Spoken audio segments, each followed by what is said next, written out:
Hello everyone, I hope you all are doing good. আমি Sakib from IELTS advisory. আজকে আমাদের টপিকটা হচ্ছে transitional words and phrases. So transitional words and phrases হচ্ছে ওই টাইপের ওয়ার্ড এবং ফ্রেজগুলো যেগুলো আমাদের ডিফারেন্ট আইডিয়া, সেন্টেন্স ওর প্যারাগ্রাফগুলোকে কানেক্ট করতে সাহায্য করে। ট্রানজিশনাল ওয়ার্ডসগুলো মূলত আমাদের ডিফারেন্ট আইডিয়ার মধ্যে রিলেশনশিপটাকে ক্লিয়ারিফাই করে এবং এর সাথে আমাদের কনটেক্সটের জন্য একটা লজিক্যাল ফ্লো থাকে সেই জিনিসটাও মেনটেন করে। আমাদের আইএলস রাইটিং টাস্ক 1 এবং 2 এর ক্ষেত্রে ট্রানজিশনাল ওয়ার্ডস অনেক গুরুত্বপূর্ণ ভূমিকা পালন করে, কারণ কোহেরেন্স অ্যান্ড কোহেশন পুরো পার্টটাতেই আপনি একটা ভালো স্কোর উঠাতে পারবেন যদি আপনি ট্রানজিশনাল ওয়ার্ডস গুলোকে প্রপারলি ব্যবহার করতে পারেন। So without further any let's get started. So আমাদের ট্রানজিশনাল ওয়ার্ডস এর ক্ষেত্রে কেন আমাদের ট্রানজিশনাল ওয়ার্ডসটা গুরুত্বপূর্ণ? আমাদের প্রথম যে কাজটা সেটা হচ্ছে যে এটা আমাদেরকে সিমলেস কানেকশন অফ আইডিয়াস, আমাদের ডিফারেন্ট আইডিয়ার মধ্যে কানেকশনটাকে ক্রিয়েট করতে সাহায্য করে হচ্ছে ট্রানজিশনাল ওয়ার্ডস গুলো। গাইডিং দ্য রিডার, এটা আমাদের রিডারকে বুঝতে সাহায্য করে যে আমরা কোন কনটেক্সটের পরে পরবর্তী কনটেক্সটে যাচ্ছি। ওই লজিক্যাল ফ্লোটা আমার ট্রানজিশনাল ওয়ার্ডের মাধ্যমেই এসে থাকে। এরপরে হচ্ছে এনহ্যান্সিং ক্লিয়ারিটি এবং স্ট্রাকচার। আমরা যে কথাটা মাত্র বললাম যে আমাদের ক্লিয়ারিটি কিসের মধ্যে, দুইটা কনটেক্সটের মধ্যে একটা ব্রিজ তৈরি করে হচ্ছে ট্রানজিশনাল ওয়ার্ডস। সো ট্রানজিশনাল ওয়ার্ডস আমাদের জন্য খুবই গুরুত্বপূর্ণ একটা ভূমিকা পালন করছে। সো আমরা অনেকেই ট্রানজিশনাল ওয়ার্ডস এর ক্ষেত্রে জানি এবং ব্যবহারও করি, বাট আজকে আমাদের টপিকটা থাকবে যে আমরা ট্রানজিশনাল ওয়ার্ডস গুলোর ক্ষেত্রে কোথায় কোথায় আমরা ডিফারেন্ট এবং অ্যাডভান্স ট্রানজিশনাল ওয়ার্ডস গুলোকে ব্যবহার করতে পারি সেটার উপরে আমরা ফোকাস করব।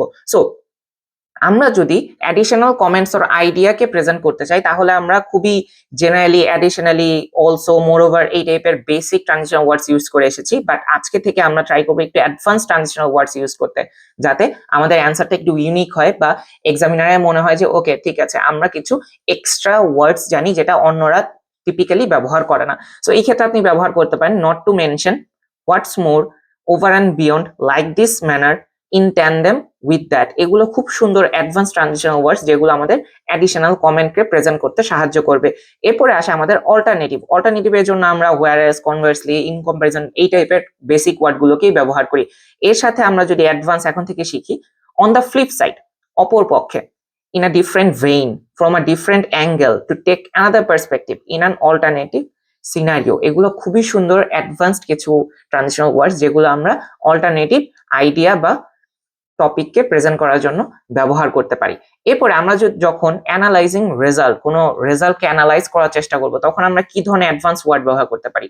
আমরা ব্যবহার করতে পারি as demonstrated by, as the data suggests, the substantiates the claim that, then the empirical evidence indicates that, under this conditions. দেখেন খুবই সুন্দর কিছু অ্যাডভান্স ট্রানজিশনাল ফ্রেজেস যেগুলো আমরা রেজাল্টকে অ্যানালাইজ করার ক্ষেত্রে ব্যবহার করতে পারবো। দেন আসে হচ্ছে আমাদের কজ অথবা রিজনের ক্ষেত্রে আমরা খুবই generally as a result of, because, for this reason এই টাইপের ওয়ার্ডস গুলোকে ব্যবহার করি। এর বদলে আমরা এখন থেকে ব্যবহার করার চেষ্টা করবো owing to, on account of, in light of, by virtue of, due to the fact that, considering that. So এই ওয়ার্ডগুলোকে আমরা এখন থেকে ব্যবহার করবো কোথায়? কজ অথবা রিজন শো করার জন্য। কম্পেয়ার করার জন্য আমরা কি টাইপের অ্যাডভান্স ওয়ার্ডগুলোকে ব্যবহার করতে পারি? Analogously, and in alignment with, in a similar vein, in parallel with এবং মিররিং দিস। সো দেখেন এই ওয়ার্ডগুলোকে ব্যবহার করলে আমাদের কিন্তু কম্পেয়ার শো করাটা আরেকটু অ্যাডভান্স হয়ে যায় বা একাডেমিক্যালি আরেকটু ফ্লুয়েন্সি আমাদের এখানে শো করানো পসিবল। দেন আসে হচ্ছে আমাদের কন্ট্রাস্ট শো করতে আমরা কি টাইপের অ্যাডভান্সড ওয়ার্ডগুলোকে ব্যবহার করতে পারি? In opposition to, in stark contrast, on the contrary, differing from, diverging from, notwithstanding. চিন্তা করে দেখেন ইন স্টার্ক কন্ট্রাস্ট এই ওয়ার্ডটা কিন্তু আমরা একদমই কম ব্যবহার করি, বাট স্টিল আপনি যদি এটা ব্যবহার করেন তাহলে আপনার এক্সামিনারের কাছেও মনে হবে ওকে ঠিক আছে আমি অনেক খাতা দেখতেছি, বাট এর মধ্যে এই পার্টিকুলার ইন স্টার্ক কন্ট্রাস্ট কেউ লিখে নাই, এই স্টুডেন্টটা লিখেছে, তখন আপনার প্রতি তার একটা ভালো ইমপ্রেশন তৈরি হয়ে যাবে। নেক্সট আসে যে আমাদের ইফেক্ট শো করার জন্য আমরা কি কি অ্যাডভান্সড ওয়ার্ড ইউজ করতে পারি? Consequently, ergo, in as a natural outcome, henceforth, ensuing from this, manifesting as, this culminates in।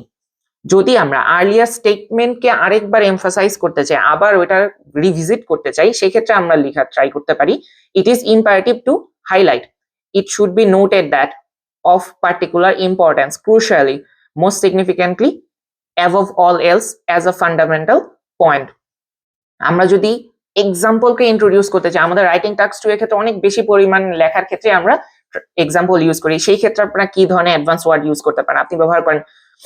আপনি এখানে ব্যবহার করেন as illustrated by, as an apt example, As a case in point, a notable instance of this is to illustrate this further and compelling example is. So এই ওয়ার্ডগুলোকে এখন থেকে ব্যবহার করেন basic ওয়ার্ডগুলোর পরিবর্তে। এরপরে আসে যে আমরা যদি কোনো কনটেক্সটকে রিফ্রেজ করতে চাই সেই ক্ষেত্রে আমরা ব্যবহার করি to put it another way, stated differently, expressed alternatively, refreshed for clarity, to reframe this. যদি আমরা সিকোয়েন্স বুঝাতে চাই মানে একটার পর আরেকটা আসতে আসতে সেই সিকোয়েন্সের ক্ষেত্রে সবসময় firstly, secondly, thirdly, then, after that এই টাইপের ওয়ার্ডের পরিবর্তে আপনি এখন থেকে ব্যবহার করার চেষ্টা করেন initially, at the outset, in the first instance, presiding this, in the interim, concurrently, moving forward, in the letter stages. দেখেন আপনি বেসিক ওয়ার্ডগুলোর পরিবর্তে কিন্তু খুব ইজিলি এই ওয়ার্ডগুলো ব্যবহার করে আপনার সিকোয়েন্সিংটাকে আরো সুন্দরভাবে প্রেজেন্ট করতে পারেন। এরপরে লাস্টলি যখন আমরা কোনো কিছুর সামারি বা কনক্লুশন লিখতে চাই তখন আমরা কি ধরনের ওয়ার্ড লিখবো? আমরা তো ইন কনক্লুশন, টু কনক্লুড এগুলোই লিখি সবসময়। এর পরিবর্তে আমরা এখন থেকে লেখার চেষ্টা করি in summation, to encapsulate, to retrospect, drawing everything together, bringing this discussion to a close in the grand scheme of these things, synthesizing this point. So দেখেন আমরা সামারি বা কনক্লুশনের ক্ষেত্রে এই ওয়ার্ডগুলো ব্যবহার করলে কিন্তু অন্যদের থেকে একটু হলেও ডিফারেন্ট থাকবে এবং এটা আমাদের এক্সামিনারের কাছে একটা ইমপ্রেশন তৈরি করবে যে আমরা অন্যদের থেকে কিছু অ্যাডভান্স ভোকাবুলারি জানি এবং সেগুলোকে ব্যবহার করতে পারি এবং সেগুলোর লজিক্যাল ফ্লোতে ব্যবহার করে আমরা কিন্তু আমাদের কোহেরেন্স এন্ড কোহেশনের ক্ষেত্রে মার্কিংটাকে ভালো নিয়ে আসতে পারি। সো এখন থেকে আমরা এই কমন ট্রানজিশনাল ওয়ার্ডস এর পরিবর্তে অ্যাডভান্স ওয়ার্ডগুলোকে ব্যবহার করার চেষ্টা করব যাতে আমরা অন্যদের থেকে আলাদা থাকতে পারি এবং একই সাথে আমরা একটা ভালো স্কোর পাই। আপনার যদি এই এন্টায়ার ফাইলটার প্রয়োজন হয় তাহলে আপনি এখানে কমেন্ট করতে পারেন। I will just send you the link of this entire file. Thank you for watching till now and we will see you in the next video.